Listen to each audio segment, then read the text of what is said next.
What's going on, everyone? It is your boy Thriller here, and we are here for the BBR Pickems week number 4, and we are here to break down some of the Pickems. Now, I will talk about some of last week's Pickems in this video.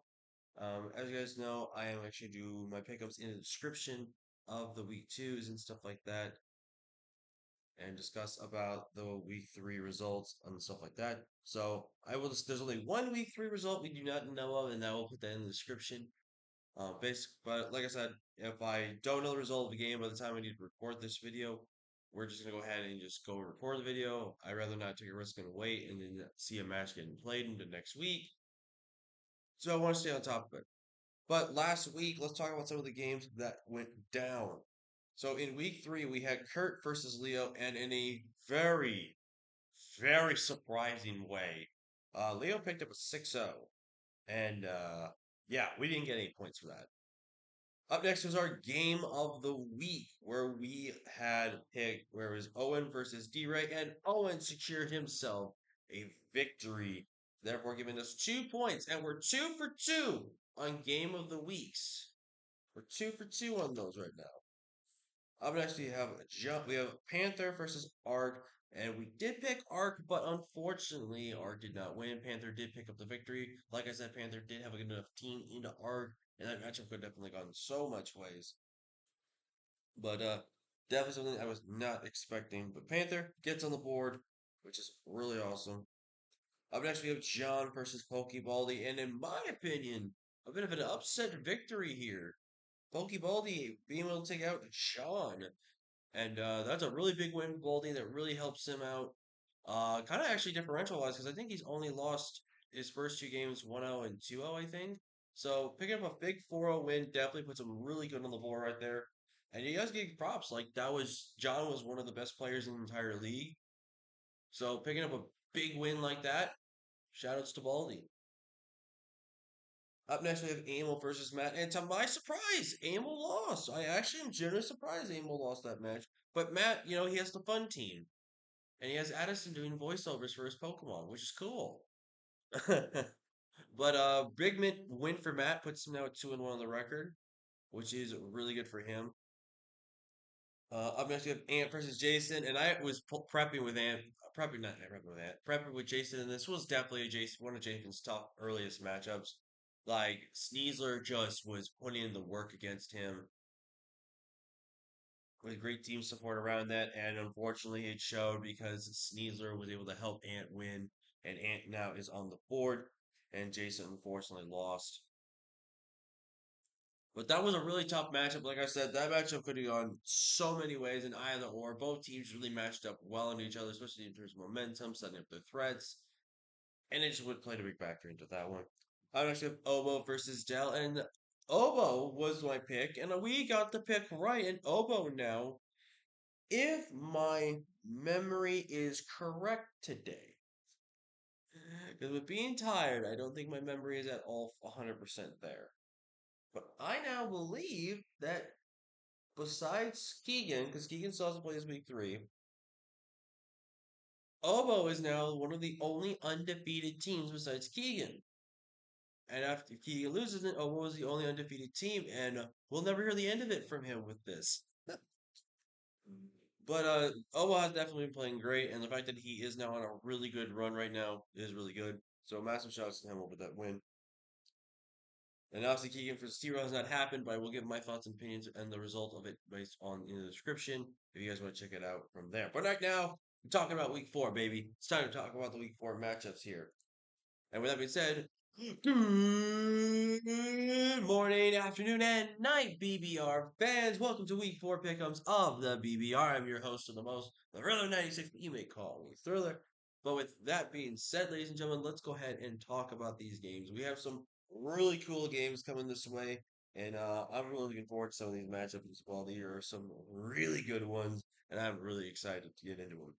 There's also been some transactions on these Pokemon on the Pokemon teams here for the players, and we will talk about the transactions as we talk about the teams going to the matchup and explain how I think some of these are bad or worse.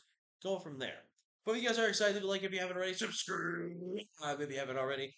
Join the crew today because you'll be thrilled. We're the king of the crew. We are on the road to 200 subs before the end of the year. Can we hit it? Let's hit it. I believe in the through crew, everybody. And with that, let's get into this. So, the first matchup we are going to go ahead and talk about is Dell versus Keegan. Now, Dell did make a few transactions here, and some that were definitely way better for his team than before. So, his new team is Palvin, Bliskin, Archaldan, Thunderous, Shaman, and Meloel, which he kept. Then he did add Pheasantipity, Crocodile, and Rotom. Now, Rotom I do like because it gives him a Ghost type, which he did not have in his team originally. Well, he had a Haunter, but let's face it, Haunters is a Haunter. But I actually like Rotom as your Ghost type because he gives a good speed tier, which I think was something that Dell was really lacking was good enough speed tiers for his team. He gives himself Crocodile, the MVP from last season, the All-Star MVP from last season. And Crook is just overall a really good Pokemon, really solid Dark type. Um, I feel like you could have saved the Grimmsnarl. Shoot. But if he felt like Grimstar was not working out for him at all, he'd rather go something different. Totally understandable. And then Pheasantipity, which I think, in honesty, was a better choice, even though I hate Pheasantipity and I think it's a trash Pokemon. I think having a grounded poison was better than having a poison type with Levitate. You still can't remove hazards on your team, but at least you can try to remove toxic spikes, which is at least something. But overall, Dell's team, I think it's slightly tiny bit better, but I still liked a few of the pieces on the team before. But I do still like some of the new additions that he did have on his team. He is taking on what could be potentially the still undefeated team in Keegan. With Meowscarada, Iron Hands, Volcarona, Screamtail, Landers, Blastoise, Dragonite, Radiant Steel, and Rockers. And I gotta give Dell some props here. He's got a pretty decent enough Palafin matchup here. Now the question is, what kind of Palafin do you go in this matchup? Do you go fully physically? Do you go physical with having one special move? Do you go mix attack? Do you go special attack? Or what are you gonna go here? I personally think you just go tried and true with like super offensive. I do think having the one special move for things like Blastoise is really important. Do you think Dragonite is a little bit forced not to be brought here just because again you can just be like rock like a child should be able to beat Dragonite with one. This is special Dragonite. You have so many things that have good coverage. You can easily just burn the Dragonite and burn through its multi-scale. This is a physical set with Lumberry. I just think there's not a lot of ways Keegan can bring a lot of resistance to Palafin, and Palafin just destroys Keegan. Keegan's gonna have to be forced to do some force brings, I feel like, if that's the case. But overall, I think Dell has also a really good Blaziken matchup here. I would not be surprised to see some power solar beam for the Blastoise. I would love to see the tech of that work out for you there. But overall, I think Dell has a pretty good matchup here. I don't really see a ton of stuff he's going to deal with. Pheasantipity definitely could get the T Spikes. Pheasantipity has T Spikers. I don't think it does. This would be a great matchup for T Spikes, in my opinion, actually. You get that chip down there, but Spikes and Rocks do really well in this matchup. Excuse me. Don't think you bring Shaman. Shaman doesn't really match up. I mean, Shaman's pretty good. Don't get me wrong. It has a good coverage, but I feel like Shaman kind of gets a little overwhelmed by things like Volcarona, Sheer Force Landorus, even Dragonite, even Registeel. Like, but that Registeel can definitely take on. Shaman still can fit, but I don't really know if you go with that. Don't think you bring. I mean, you could bring Pheasantipity. Pheasantipity is actually a pretty decent enough Screamtail check, and the Screamtail is something like a more of an offensive bring. Blastoise, I feel like from Keegan, he's going to force to bring not only for hazard removal, but also just for it being a Palafin check. We're never going to see the Brushfish drafted, so Keegan drafted better 3-point Pokemon. I'd rather see the more Pico on D-Ray's team do more work. Oh, wait. He didn't. I'm sorry. But anyways, we and looking at Keegan's team, Keegan's got some threats though. I mean, Iron Hands kind of just sits for a while. The biggest threat that Iron Hands is going to have to slightly deal with is Crook, because Crook offensively, Crook is going to be really bad. Meloetta offensively can do a little bit more, and even the Thunderous to an extent. To an extent, but Iron Hands looks super good in this matchup. Meowscarada will probably look good in just about every matchup out there. This one a little bit rougher to bring because of the duo of the physically defense of the defensive works of our Chaldon plus the Serendipity. Do you think it makes it tough? But if he has a proper build around it, I definitely see Meowscarada fitting. And honestly, he could probably use Meowscarada as a T Spike user, as a Spikes user in this matchup, which I don't think he should, but it would work for him in this matchup. This is a really good Landorus matchup if he plays his cards right. But in the Volcarona, I feel like you could bring Volcarona. It's not the worst thing in this matchup. It definitely can help. But I think you just gotta find some ways around certain things on Dell's team you have to get past. But if you can do that, then Volcarona could sweep. The reason I would say it's a little hesitant to bring it is just speed boost Blaziken with a rock move and also dealing with Jet Punch Palafin. So there's a lot of ways around these teams, and I think both teams do decently well. I think I am gonna pick. Hmm, even though Keegan does have some good stuff into Dell, I'm gonna pick my boy Dell to win this week. I just think this is one of Dell's best matchups he's had so far now. So I do think this is gonna be one of those matches where he's gonna have it. Now, unfortunately, against Amo, he probably could have won, but Scarf Chestnut was a thing. And then in week two versus Jason, honestly, it was a close game.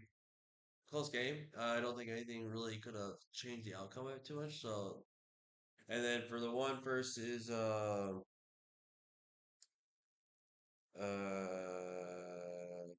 I looking at here? Obo. I mean, obviously, I don't know what happened to that one yet. But anyways, really feel like Dell's gonna get his first win here. I think this is a really good match. Plus, it's Keegan. So, yeah.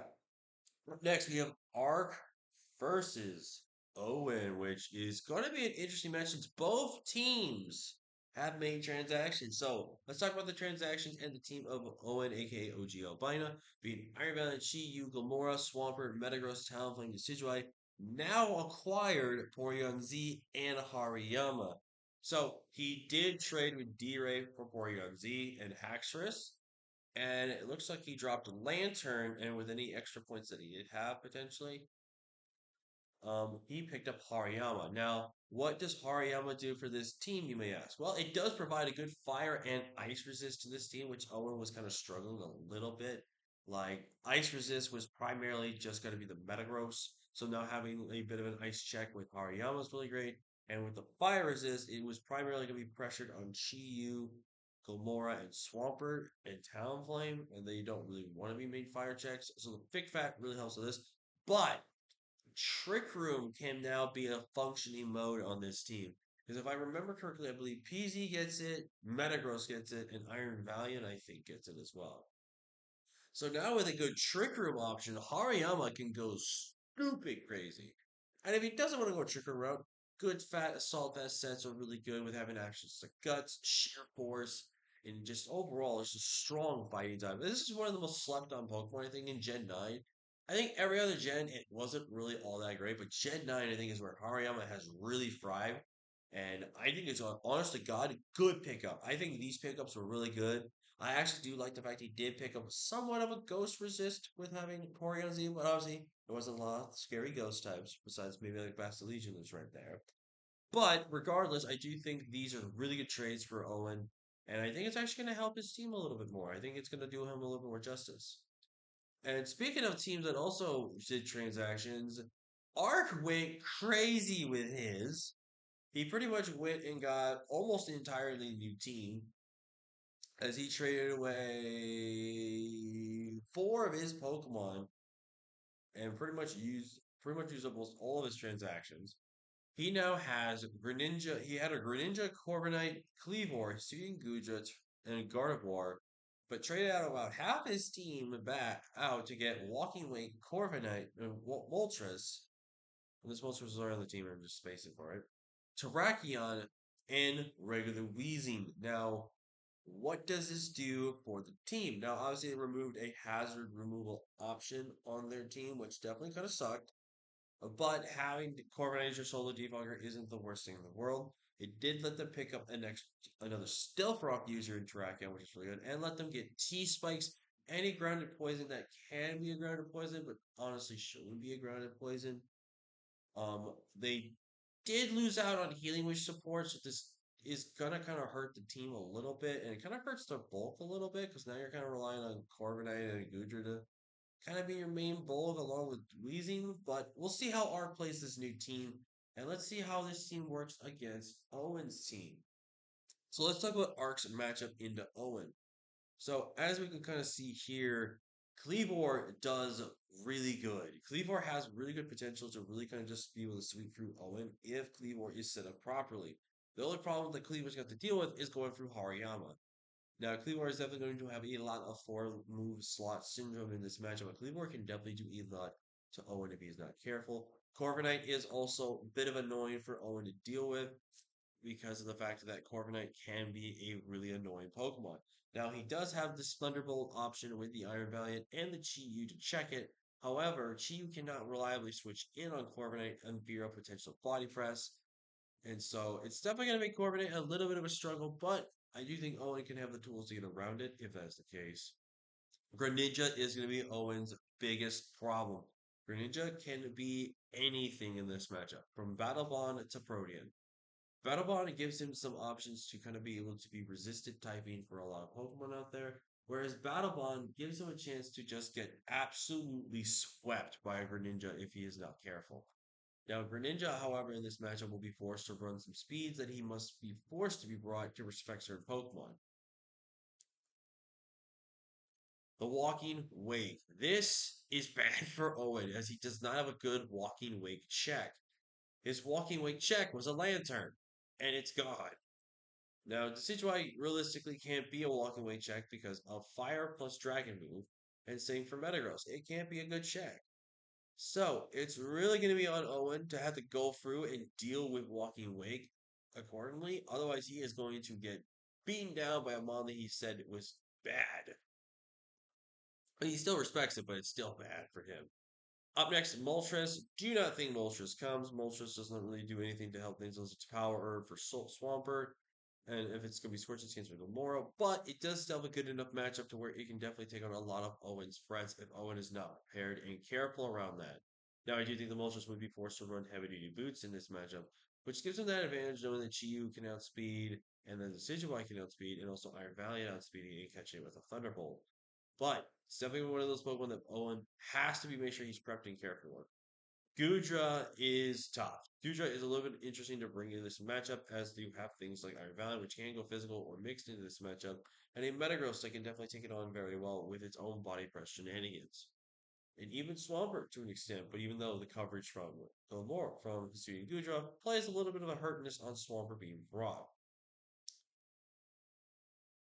Terrakion is terrifying for Owen, but he does have the necessary checks to beat it. He does have really good defensive measurements in stuff like Hariyama. He has the speed advantage of things like Iron Valiant, and he also has Metagross to easily revenge. Talonflame can also easily revenge if the Gale Wings is still up and if the Terrakion has taken shit. Gardevoir is a little bit of a nightmare for Owen as well. Like Scarf Gardevoir really does him dirty.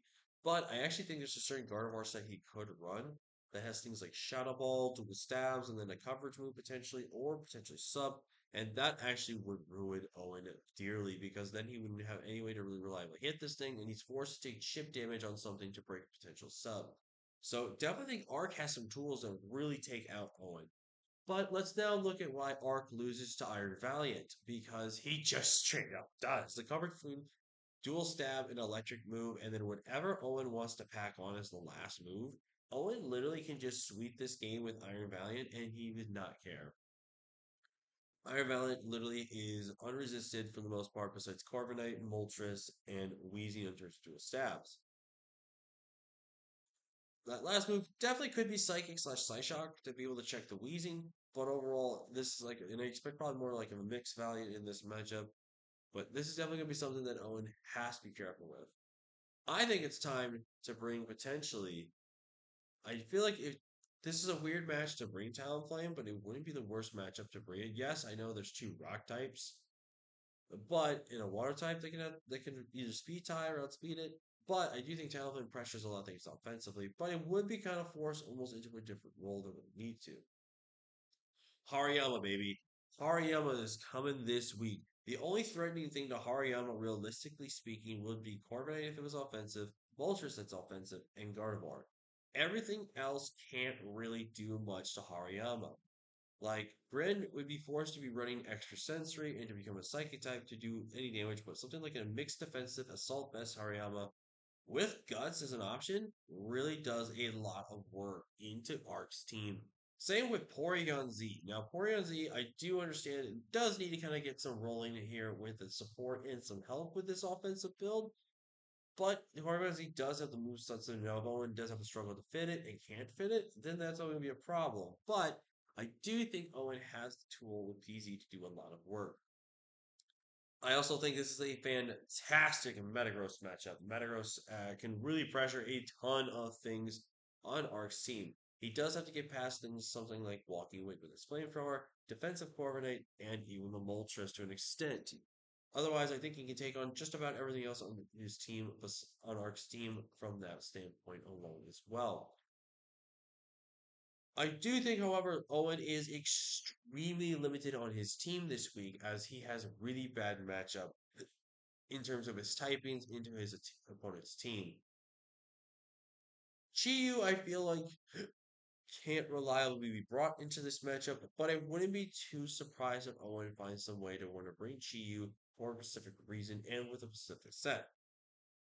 But with that breakdown of this, everything said, in terms of this matchup, I think I do have to give it to Arc. I think some of the transactions Arc made it was a lot better for Owen's team, and I don't think the transactions that Owen made aren't going to help. Aren't going to be that much of an issue for well as for dealing with Arc's team. But if I have to go based on what I'm seeing here in the matchup here, I have to go ahead and pick Arc for this one. As much as I actually would like to pick Owen, because again, it's like another fantastic Iron Valiant matchup. I do have to pick Arc because I think in terms of just the Mons and how the team works, I think Ark's team just matches up really good into Owen. So this is definitely going to be another one of those tough matchups for Owen. But Owen's a really great player, and I really do think he has the potential to be able to pull out a win this season, this win this week. Up next, this is going to be an interesting one because I don't remember if these guys have ever fought. And if they haven't, this is going to be a really fun matchup because I want to see how he handles this. But if they have, but if they have, I don't remember when last time they fought was. But we have Amo taking on 6-1 Hacks, aka Leo, and this should be interesting because Leo actually got sniped with the fairy type he wanted in Clefable. So Leo's coming back for Clefable here, but Leo's team has got Terapagos, Roaring Moon, Ogerpon, Wellspring, Hatterene, Copalion, Alamola, Clodsire, Thunderous Therian, Sinistcha, Magneton, where Emil has Darkrai, Petrified, Quavel, Clefable, Latios, Ogerpon, Cornerstone now, Hippowdon now, Regieleki now, and a Biblion now. So he got rid of things like Excalibur, Sandslash, uh, Noctowl and Espeon, it looks like. Looks like he made some trades to get Latias, which really good support Pokemon. Like Healing Wish for things like Darkrai and Pecharunt. Ooh, that's so gross. Ogerpon Cornerstone's pretty fun. The Powdon, I don't know what Amel's doing again. Same thing with the Regieleki and the Regieleki. Why? Amel, why? You don't need dual screens that badly, man. You don't need dual screens that badly. The Vivillon, though, it's a Vivillon. I have smoked people with Butterfree before, so I can see why Vivillon. But I'm gonna say this right now: if anyone gets swept by the Vivillon, I will roast you in the next week's pick'ems. I will roast you so hard for this. But anyway, let's talk about the matchup. Looking at this matchup here, Roaring Moon is going to be a problem for Abel, as Abel does not have a great amount of counterplay to Roaring Moon. There is Clefable, but it just takes one correct play from Roaring Moon, and then Clefable can get two-shotted. I feel like if Abel brings Clefable, it is forced to be Fizz Death in order to be able to make sure he cannot lose to the Roaring Moon. This is also an amazing Ogre Wellspring matchup here, which is really great. You do a lot of things on Abel's team. Also, sorry you hear the beeping. My family apparently does not like to stop with the text messaging because they love sending pictures of my cousin constantly. My nephew constantly. So, I think also Hattering looks stupidly good in this matchup. This is like the best trick room offensive Hattering matchup you're ever going to see in your life.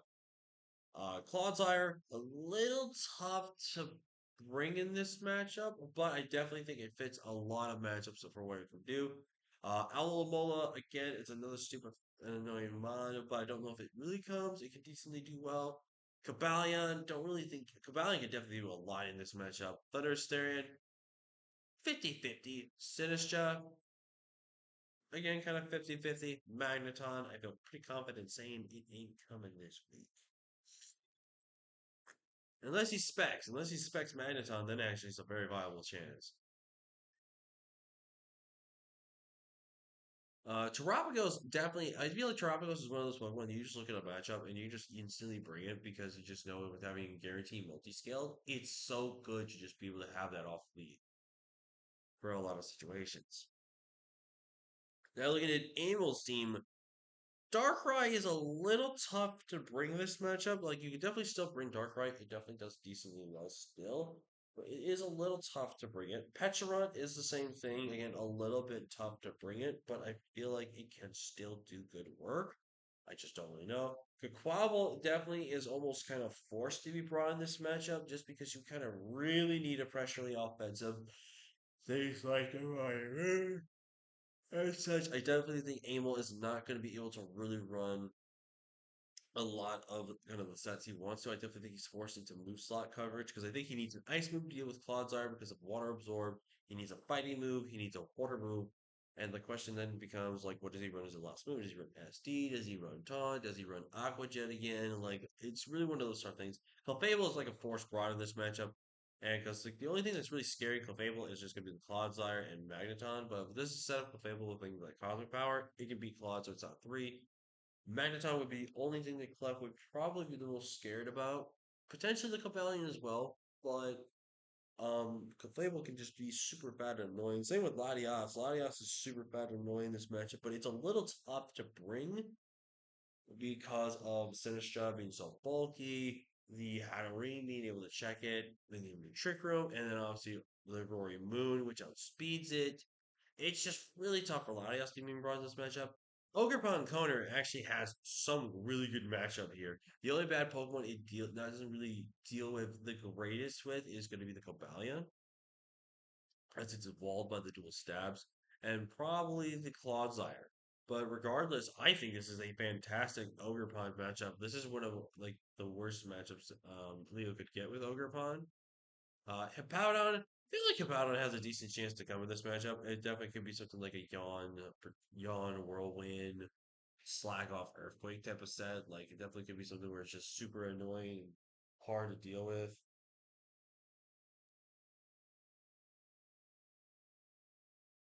type of thing. So Reggie Lekkie, if you bring that, I'm looking forward to what you try to do with that. And Viblion. Funny enough, this is not a bad Viblion matchup. This really isn't. One quiver with sleep powder and then just hurricane spam. Liz is not resisted at all.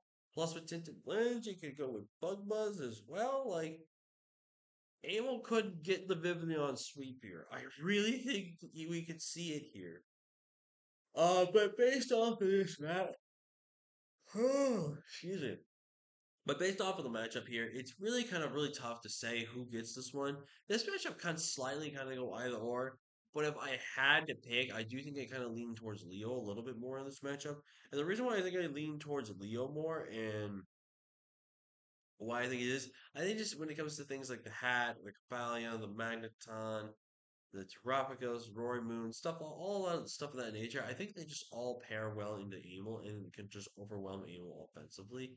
So I will pick Leo for this week of the matchups. Now here's another match that I am actually looking forward to see. We have Fun versus doesn't play Pokemon. We've got Matt, aka Doctor Slacking, with the Donphan, Girafarig, Terrakion, Zarude, the Mudsdale, Turtonator, Cobalion, Grafat, uh, Impidimp, Basculin, and Dog Growlithe. Um, Matt's team has been proving to be a really good team over the season, and a lot of people judged him with going with the round one Donphan, picking Impidimp third to the last, second to last, and third to last pick, But Matt has proved why you don't sleep on a lot of Pokemon. Really don't sleep on it.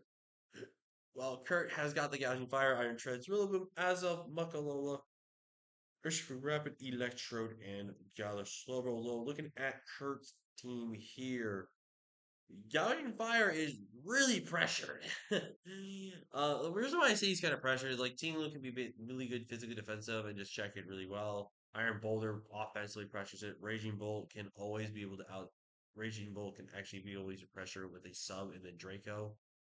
Great Tusk offensively again also pressures it. So you might be forced not to bring your not raging, Gouging Fire. This matchup unless you have a really good team synergy around this. Rillaboom also was slightly tough to fit on this week because you give grass coverage for Ogerpon, you give good ground resistances for Raging Bolt, Iron Boulder, and the Iron Crown. So I don't really see. Plus, you have things like Revive, which can take advantage of it as well. I don't really know if you see Azelf. See that, but Azelf has really scary good matchup here. Azelf really with the correct has the right tools to just be a very annoying mon that really is going to be a hard mon for Matt to kind of break through offensively, which I think is going to be really good. I also think Iron Treads here. Without the Rillaboom, Iron Treads can actually do so much work in this matchup. Obviously, it's going to be pressured with things like potentially the Iron Bowler with its fighting coverage and also dealing with the Great Tusk and Ting Lu. However, I do think Iron Treads matches up really well into a lot of things that Matt has on his team, and they can actually provide really good support. Same can be said with Primarina. Primarina holy crud, he only has one Specs Moon. It's technically two Specs Moonblast switch ins, but one's a real one. The other one is probably almost two shot its regardless. And then after that, his only main way to resist water is a Basculus female, which can somewhat be brought. I don't know if it's fully intended. And then also an Ogrepon, which does do really well into a lot of teams. There's no Electrode. That is a bad Pokemon. Urshifu Rapid can go stupid in this matchup. It can definitely go stupid if it was set up properly. But I do think with the Raging Bolt in the back, you do have to be very careful. Also with the Ogre Pond as well. Almost back to back weeks that it might have to take on Urshifu. If that it would be funny if this was week 3 and he had to take on back to back Urshifu. That would be funny. But Urshifu looks really good. I do think the concept of Urshifu does really do well in this matchup. And Galar Slowbro. Funnily enough, this thing could actually do something in this matchup. It could definitely do some stuff. I think something like a Trick Room set could actually be really funny with it, but I do think he has to be a little careful with that. I don't know. I think Kurt is definitely stressed in terms of uh, mons he can bring this matchup. Very thing which he's limited into like 6 to 7, 6 or 8 mons on his team this week, which I mean, it doesn't help that his team is already limited in terms of what he can do, obviously. He might be having to force to bring stuff, like he might be forced to bring Gouging Fire regardless of how kind of a bad matchup it does have. But regardless, and then looking at Matt, Great Tusk is just super hard for him to deal with. Like a Banded Tusk can do a lot of work. Raging Bolt obviously does so well in the matchup as well. It can be a really cool. There can be a lot of cool ideas of a Raging Bolt in this week. Boulder, man, Boulder just does not have a bad day, man. Boulder can just have every day be shoulder day, and it's just a really good matchup for it. Ogerpon, I actually do think Ogerpon could come, but the problem is I do think the Alolan Buck could be a possibility to be brought, and it could be causing a bit of an issue there, even with the coverage options it does have. And if now you find really, it's even a little harder for it to get going with that as well. But I do think Ogerpon can match up pretty much well into just about everything. Tingly with hazards is really, really annoying for Kurt. And also Tingly offensively can just really mess up Kurt. And Amber's Therian is like the only thing I slightly maybe don't see coming. I think it's a little bit too passive and kind of get overwhelmed by the offense, so I don't really think it's that. Same with Iron Crown, it can be like, kind of overwhelmed by offense, but I don't think it's really a bad matchup. For Fire, I think it's also really cool. It does really well. It can take advantage of potential train and Curtis Force that. Basculation Pima can also do a lot of work in this matchup if not careful, but I would not be surprised to see some illusion strategy coming into play here. But overall, I think both teams are pretty solid into each other, but I do think I have to give the advantage to Matt. I think Matt's team is just so well into taking on uh, Kurt's team. I just think Matt team overall is like it's like his top three overwhelm him offensively, and it's really hard for Kurt to kind of deal with it. So, but I believe in the Gert. I mixed Goat and Kurt together and it got Gert. I believe in my main man, the GOAT Kurt, to be able to pull out a win here, but this is definitely going to be how I am going to be predicting the matchup here. Up next, we have got my boy Diet Tight versus T Rose. And since T Rose down here, let's talk about T Rose's team. He has got Torn T, Chirum, Slow King, Donphan, Ursa Luna, Bronzon, Sylveon, Skuntank, Mian Shout, and Flareon. Whereas my boy Diet Tight, aka Jason, has the team of Ursaluna Blood Moon. So the battle of the Ursalunas this week: Iron Bundle, Azumarill, Slitherwing, Tinkaton, Zarude, Noivern, Uxie, Mach, Pikachu, and Mischievous. So let's talk about this team matchup from the perspective of Dietite, aka Jason. You don't bring Trick Room. Here's the problem with bringing Trick Room in this matchup. I think both Ursalunas have the same speed stats, so they can easily both take advantage of it. But I do think the Azu will benefit way more from that Trick Room than anyone else. So definitely feel like you are forced not to bring Trick Room this week, which is going to be really tough for your Ursaluna to be able to get really going, or to even be considered potentially being brought this week. Just because, again, then he gets super overwhelmed by things like the bundle, the Azu, the Slither, the Rude to most extent. So I feel like even forced to not even bring it. So definitely going to be something that I think that Tiro has to get place in consideration. Slowking can be a really good defensive pivot into a lot of things on this team, which I think is really good. I think the biggest issue he's going to have to deal with is doing past things like slithering into rude for the most part. Otherwise, I think he can pretty much be able to kind of take care of most of everything. Don Fan is also very tough to bring this matchup, as there is not a lot of counterplay to it, a lot of things that Don Fan can do. I just think ground types in general in this matchup are going to be really tough to be viably able to bring because Slithering is a really good ground check for most of them. But the dual waters plus the root is very much punishing the offensive duo there. This is a really good Torn T matchup though. Torn T really kind of cleans through Jason's team. It does really, really well. It could do really good in this matchup here. Mian Shao could be threatening if there's a certain set that can definitely cause us some problems. Mian Shao is just very annoying for Jason to really kind of go through and deal with as well. And this could be scary, but this is a very solid and decent Flareon matchup. Trick Room with Flareon can be a thing that we could be seeing this week. So if he is going to feel confident with Trick Room, he goes with Flareon for it. However, though, he might also have to go with some other strat with potential Trailblaze into Flame Orb and go from there.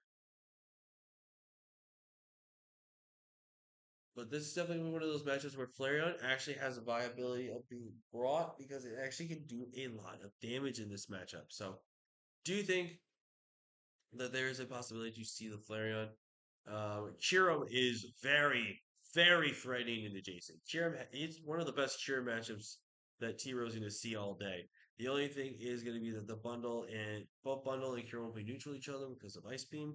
But other than that, Kiro does so well into this matchup.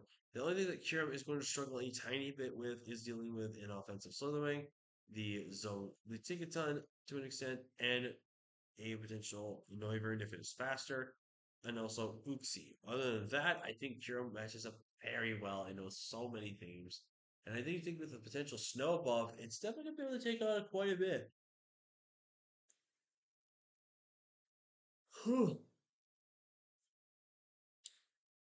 But overall, is there anything else from Zero's team that I did not take note about? Sylveon and Bronzong. Bronzong, I feel like you're forced to bring just so you can be an Ursaluna check, but you're going to be able to manage around that. Will I have to bring out the set to crush Jason again? We will find out, ladies and gentlemen. The set that you may have already seen, but also may not have seen. But regardless, it can be something here. Just hold on, answering a quick text message. All right, there we go. Sorry about that. I had to answer a quick message from my sister. But D-Row has some pieces that do really well. But then let's talk about why Jason Kinka's kind of body bag T-Row.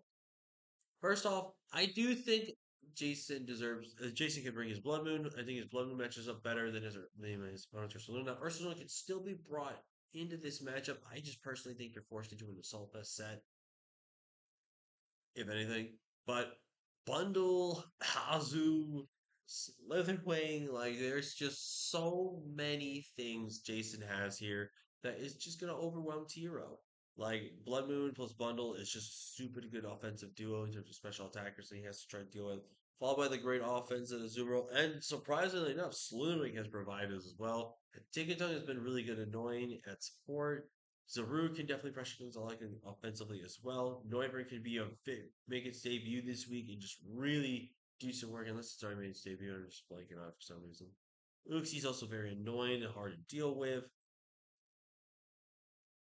And then there's Muck. That's just Muck. And then, believe it or not, I legitimately think Jason could bring Pikachu this week. I kid you not. I actually legitimately believe he can bring Pikachu this week. Because Pikachu surprisingly does really well. It has the coverage it needs to beat the grounds. And more likely, the grounds are kind of pressured to not be brought. Like, one ground might be pressured enough to be brought, but not both grounds.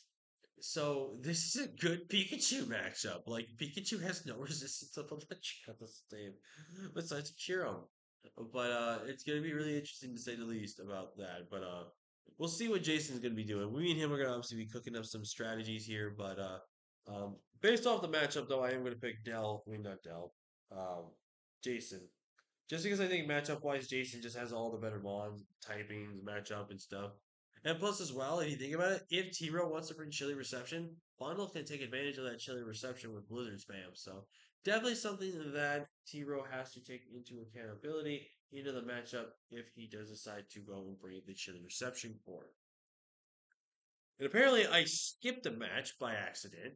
But we have Pokebaldi taking on Panther, and this is going to be probably Baldi's one of his coolest matchups. Like he's taking on the creator of APA, so Baldi's probably looking forward to having a really good matchup here. And I would feel the same. And I remember when I took on Panther two times, the Panther body bagged me both times. But taking on someone that was the creator of a legendary league back in its day, um, really, really big matchup feels for that one. But Baldy could probably do it. But let's just talk about the matchups first. We have Garchomp, Galarian, Slowking, Enamorous, Heatran, Kilowattrop, Kim Gambit, Tesserina, Dondosos the Titan. Whereas Panthers team is the Excadrill, Cinderace, Keldios, Galarian, Weezing, Raikou, Salamence, Articuno, Tyranitar, Quagsire, and Appleton. Gonna be honest with you, Baldy getting slapped. I mean, I think Baldy has some tools that really work good here, but with the combination of things like Galarian Weezing, Cinderace, Excadrill, and even Keldeo for that matter, I think he is going to struggle so hard. Now, I will state this. Baldy does have a team that can beat the Tyranitar with super ease. And I also think that Panther will be forced to run Earthquake, Iron Head, and Rock Slide. He is forced to run these three moves every single time of the week, which means Baldy can definitely take advantage. Now, the last thing is, will this be SD Excadrill or will it be a fourth move Excadrill? In order to, I definitely think Baldy is pressured to bring Dondozo this week into being kind of like a main check for a lot of things. But I do think Baldy can try potentially set up snow, but it's gonna be really tough for Baldy to be able to pull that off. To be able to bring kind of taking on the physically offensive checks. Like T-Tar pressures it, Extra pressures it, Cinderace pressures it.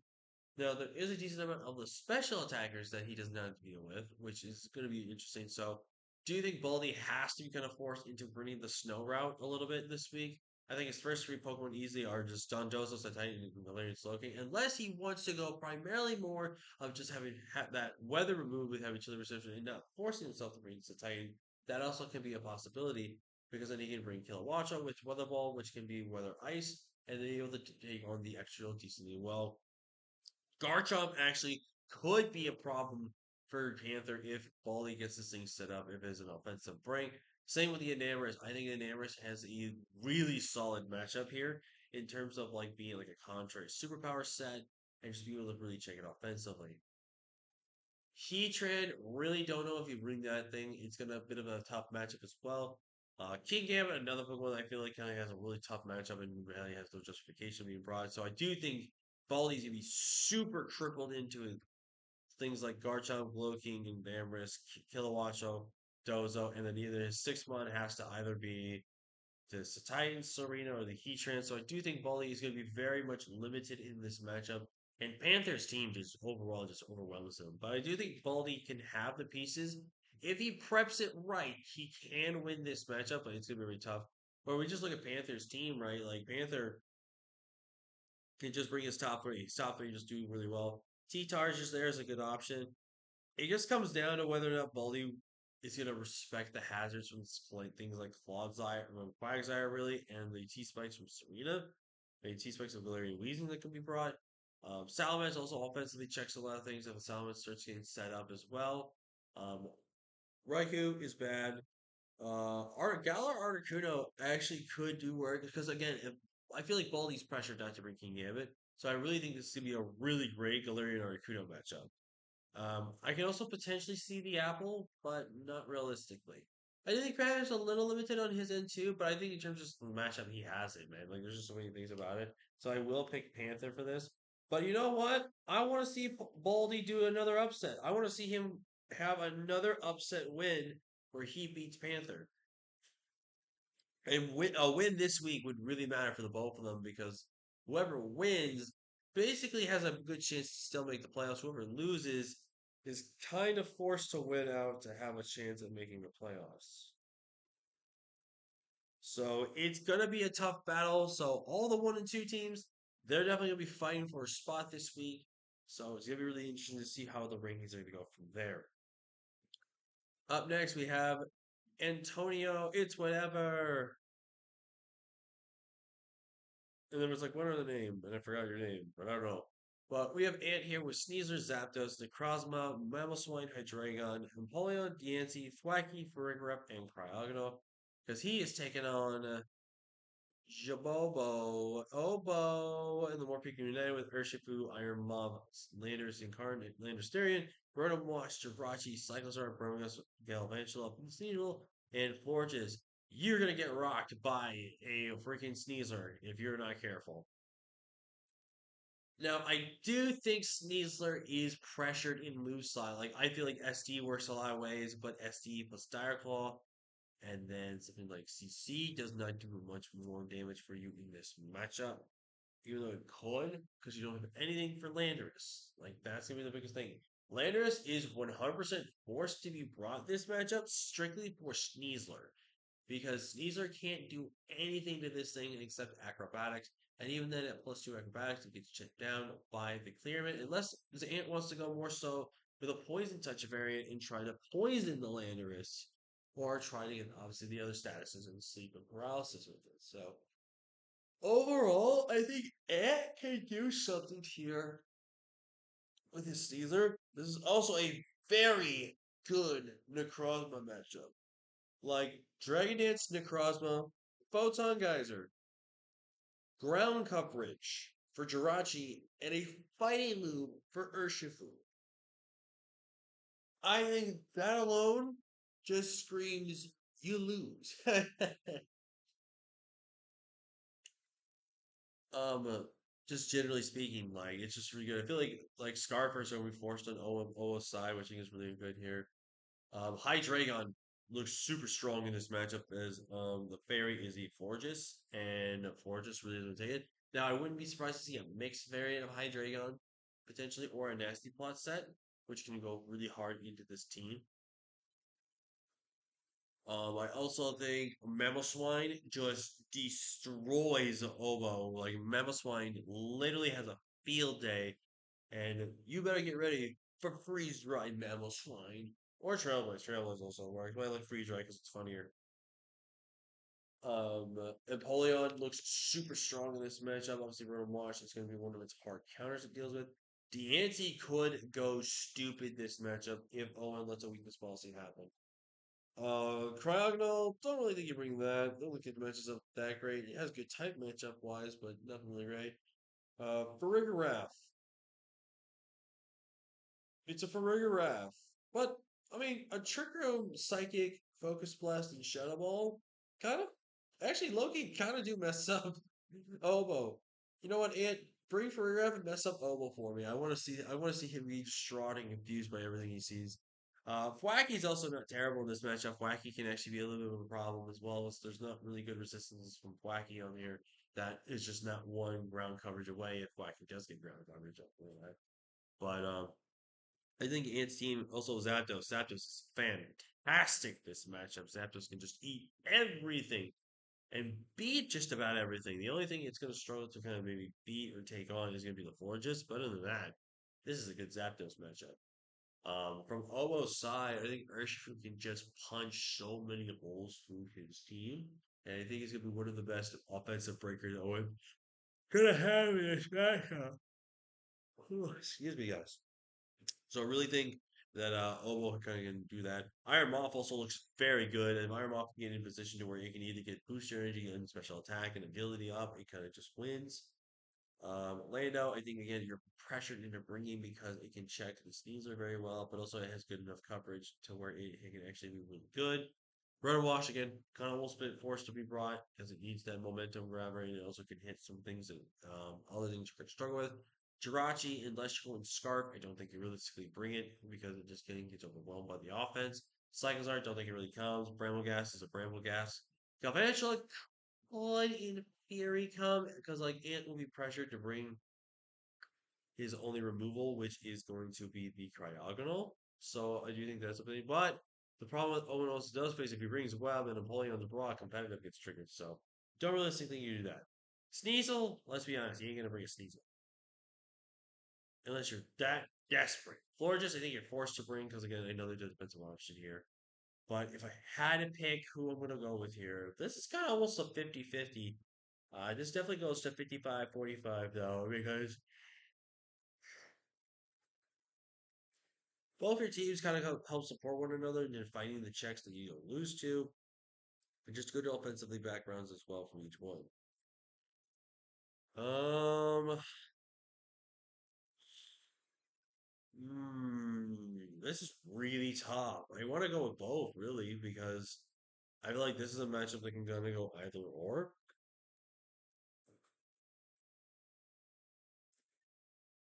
I think I'm going to pick. That's tough, man. This is really tough. I think just because I think he can build his team a lot more better around some of the threats and based on how the matchup works, I think I am going to pick Obo. I think Obo can take advantage of his team a little bit more better than Ant can. What the only thing that's stopping me from picking Ant was probably just from some of the stuff that Obo has. I can check kind of more of the other threats that he does have. That if he's kind of broad and stuff. So I'm gonna give Obo the slight advantage, and this is gonna be a game of the week for me. And the reason why I want to go game of the week is like this is a super tight matchup between the both players, and I just feel like this is one of those matchups that can do a lot of going back and forth and just great plays and just great movement, or someone could just get body bag off of the end. So, but for the last game, and would have been probably my game of the week, but I felt like the elbow plus ant game, I think it looks a little bit more better. Oh, excuse me. We got John taking on D Ray. John has Latios, Annihilate, Scizor, Weavile, Comfey, Sandy Shut, Skarmory, Overcool, and Araquanid.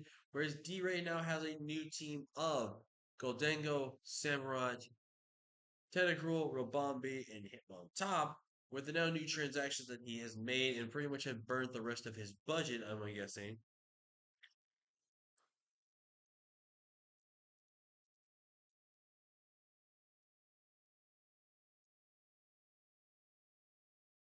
Depending. But the new Pokemon he has got on his team is Ogrepon Heartflame, which I think, in terms of a fire type, don't know. Because again, yeah, you just lost the ground switches, really, which is probably one of the main reasons why you picked up Mesprit. You have Ninetales, which I think the Veil support looks really good.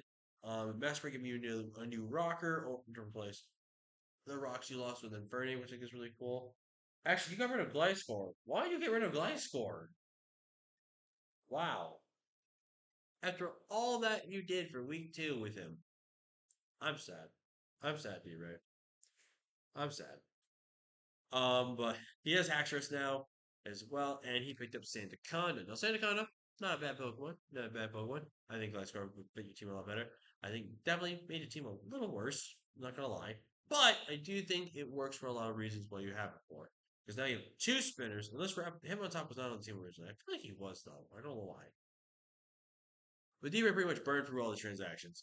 And I think looking at this matchup, you get absolutely wrecked by Annihilate. You are just getting ghosted. Ha ha! See what I did there? And plus, I probably bet John wants to really show D-Ray how you run Annihilate and really wants to kind of win with Annihilate, which I think is really fun. Latios also kind of just wins. Latios just literally just wins. Like dual stab is very much not unresisted at all.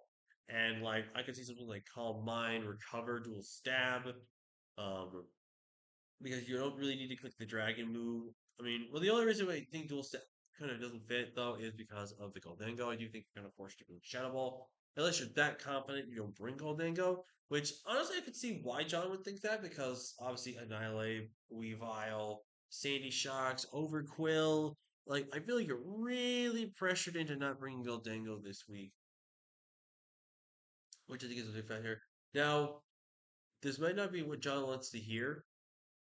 This could be a good Comfey matchup.